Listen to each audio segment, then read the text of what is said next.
It's Mick here, and good to see you again. I've been out for a little bit, had shoulder surgery on the right shoulder. It's been about 8 weeks now, so I'm back, and what I want to talk about today is what we call adult attachment. What that means is when we talk about attachment with adults in psychology, we're referring to how people come together in relationships and they interact, especially as adults. What this means is how you and your partner, they treat each other and respond to each other in respect to how one feels about relationship security, whether they bring a very secure relationship or whether there's a lot of insecurities with them. And this comes from the attachment with our parents, our main caregivers. So it's got this attachment theory, which has been studied for over 70 years now and is probably the most robust theory as to predictive behavior and cause, what causes this behavior. And it has four ways, or it posits four ways of interacting within intimate relationships. First, we have what's called a secure relationship. Now, I'm going to explain each of these individually. The second is what we call anxious preoccupied. And we have the third is dismissive avoidant. And the fourth, is fearful avoidant. And so I will later on in this vlog, I'll explain each one in greater detail. So what we have here today is we have Ken and Barbie here with us. They're going to bring in their own unique styles of helping us out here. So when they first meet, when they connect and they go about attaching to each other, there are some ramifications from childhood and their past relationships with their parental figures. It may go something like this. Well, hi, my name's Ken. What's yours? Hi, my name's Barbie. Hey, Barbie, I like movies. What kind of movies do you like? Boy, I really like Westerns. That's great. Me too. Maybe you'd like to come over and watch my favorite Western, 3:16 to Yuma. Oh, that sounds great. We should have a great time, but that's a great movie. And it kind of starts like that. And when they get together and as they interact with each other, their past insecurities in relationships or their past securities will play a major role in how they bond together. So as their relationship grows and solidifies, each will bring this unique style of attaching to one another.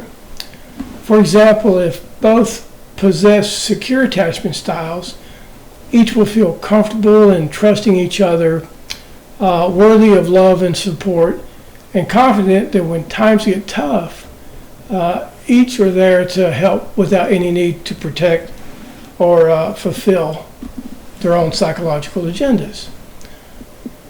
But we got to start from the beginning, really, to understand this. When we get neurologically wired up during gestation, while we're in uterus, prior to birth, and this expansion of the child's brain is especially dominant and critical during the first 3 years of their life. The mother-child dyad causes a neurological hyper expansion, okay? So that mother-child together really develops the child's brain, and it's kind of a hyper expansion. The brain expands to about 120% in the first 3 years. So it doubles in size, plus about another 20%, and that's the most it grows throughout the human lifespan. It's that bonding that starts between mother and child that has to do with adult relationships, believe it or not. As we develop across our lifespan, attachment will extend to how we interact and relate to those very special people in our lives. And this interaction is put in place by our parental caregivers. Okay. Also, some scientists Some scientists believe that attachment models confer certain personality types and emotional configurations, leading to how marriage or intimate relationships play out over time. Like I said, this series has been studied for over 70 years and probably has the best evidence to explain, predict, or describe someone's personality type, their emotional stability, and quality of relationships. Okay? So let me repeat that again.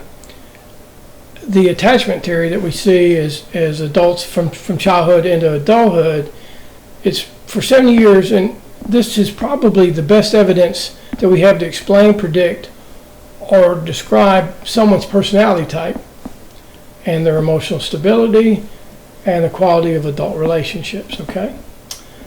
Now, in a previous vlog, I explained personality and trauma. But what I did not mention was how attachment works in that environment and the emotional foundations related to certain personality types. There are direct correlations between emotions and attachment models for adults. Again, the models are secure, anxious, preoccupied, dismissive, avoidant, and fearful avoidant. Okay?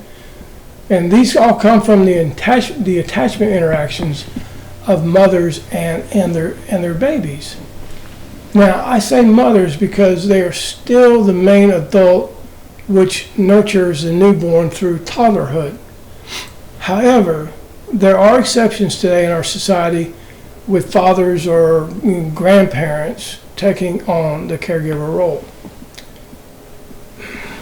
Now, before I go any further, let me define and somewhat explain the 4 different types of attachment, of adult emotional attachment. Okay? I say emotional attachment because emotions are directly correlated to each of the 4 attachment models. And I will explain later on how emotion is also configured through attachment patterns. But that's going to be in the second part of the blog. I had to make this 2 parts so it wouldn't be so long. So this, I'm just going to explain the 4 attachment patterns in this one. And then the subsequent one here, the second part, I'll explain how our emotions develop through our attachment, our relationships, and those attachment styles that we have. There's also something really important to note, is that people generally do not know, nor are they aware, that they have these patterns of relating. It's an unconscious and totally incomprehensible to them, but it is readily seen and identified by the opposite mate or by trained professionals. Okay, so we really don't know how we relate, but others can tell us, how we're doing or where we're at on that. Like they'll say, oh, Sizemore, you're avoidant, you're an avoidant, you're a dismissive avoidant, or you're fearful avoidant. And so even though I don't see that in myself, our mates or trained professionals can do that. Okay. So we're going to start with the 4 attachment models and explain them here real quick and just an overview. The first is what we call a secure emotional attachment in marriage. And it means that from childhood development, there's a lot of trust and healthy emotional investment by both the mother and the child. Mother and child are harmonized and balanced. Emotions are easily regulated by the mother, and you can hear my that's Boone. He's insecurely attached, by the way. He's preoccupied, very much so. But mother and child are harmonized, and emotions are easily regulated by the mother, attuning to the child and meeting their needs or wants. This enables the child who is emotive, who has a lot of emotion, within their temperament, to be downregulated back to a balanced state, modeling the mother's behavior and state. the child will learn this predictive sequence from the mother, and they know the caregiver can be counted on for safety, security, and nurturance. It's what we call a safe haven and secure base in the world of attachment theory, okay? Safe haven and secure base. As the child ages, the mother doesn't have to be in close proximity anymore. For the parents out there, they probably can identify this. The child knows the parent is reliant and is trustworthy. Thus, as they grow and become autonomous, on their own, independent, they view close relationships in this manner, something to be counted on and relied upon. As adults, even though they have their own separate and individual lives, what we call autonomy, inherently they know their partner can be counted on to help and to reinsure, being there in both good and hard times. This attachment pattern accounts for about half of all long-term relationships. So, about half.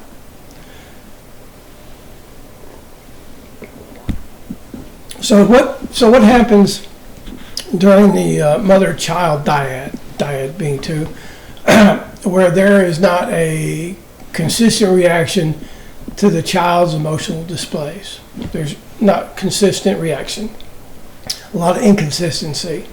It's what we would call this insecure emotional nurturance, and attachment it will develop.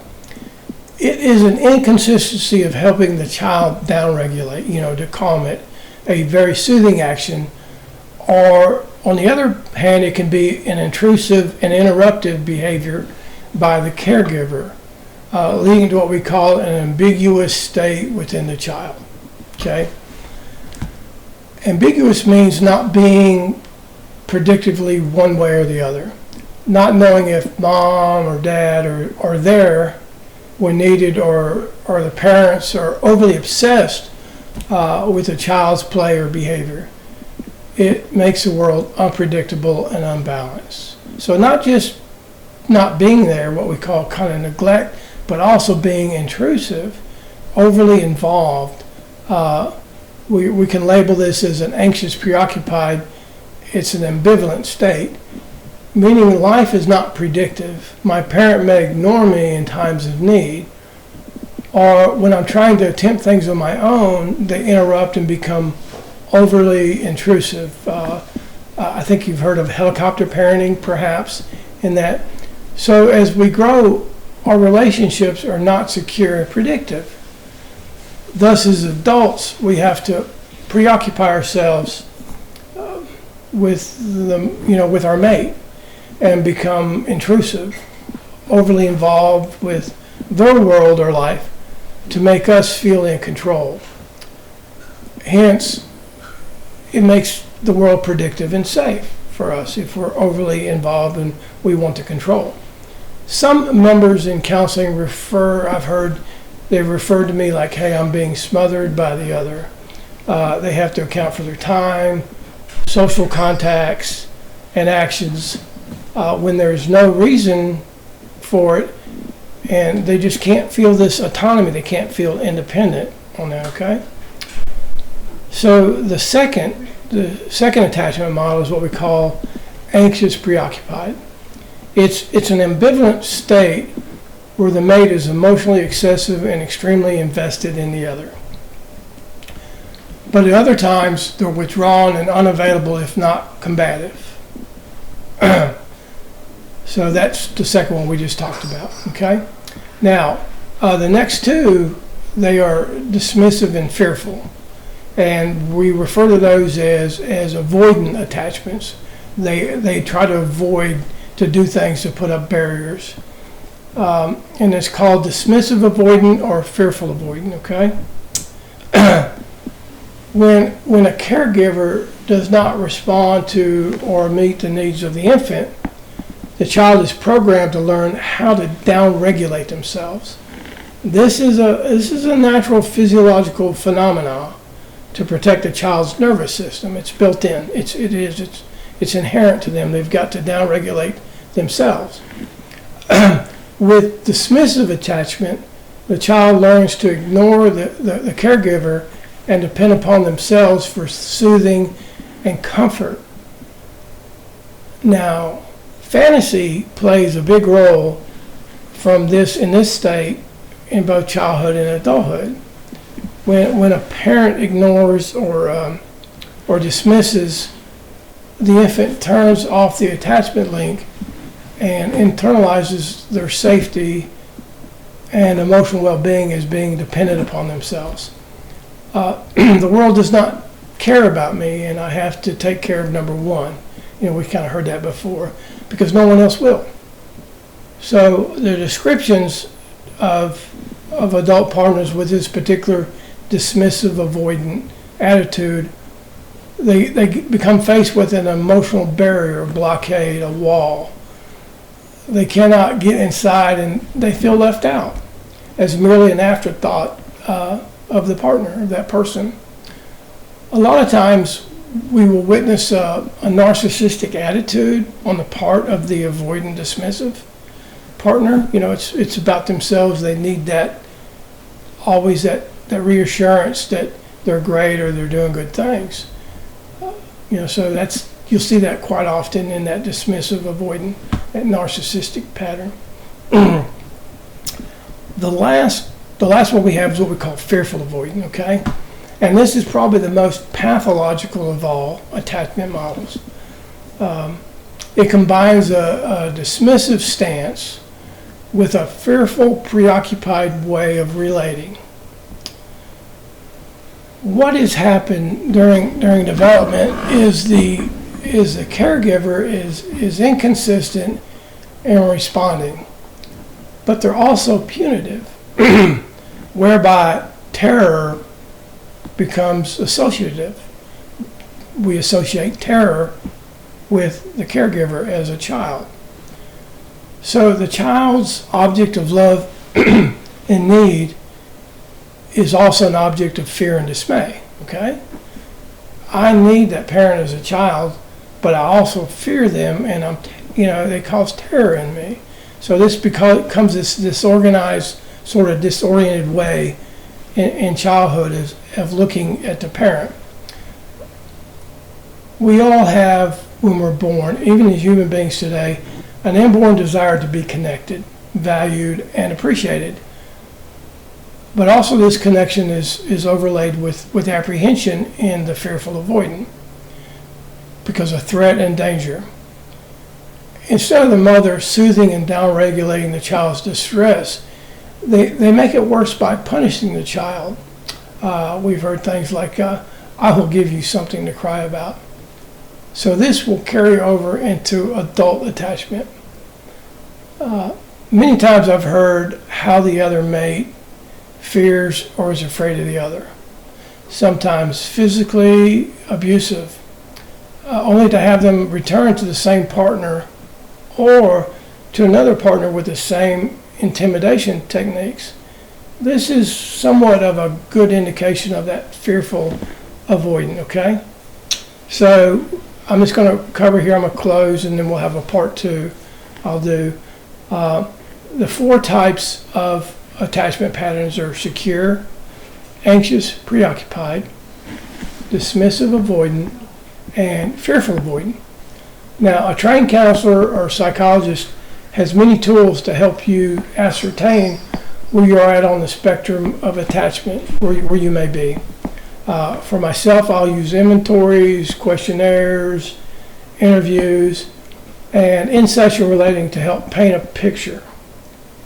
So now, in part 2 of this vlog, I'm going to explain how emotions and attachment models interrelate. So I hope I've explained in simple terms what is entailed with adult attachment. All of us fit somewhere in one of these 4 categories to some varying degree, okay? So now if you have any questions, please private message me here on the Facebook page, or you can email me at agapecounselor@outlook.com. So as always, I want to say Maranatha, and I have a wish that everybody has healthy and fulfilling relationships. Thank you.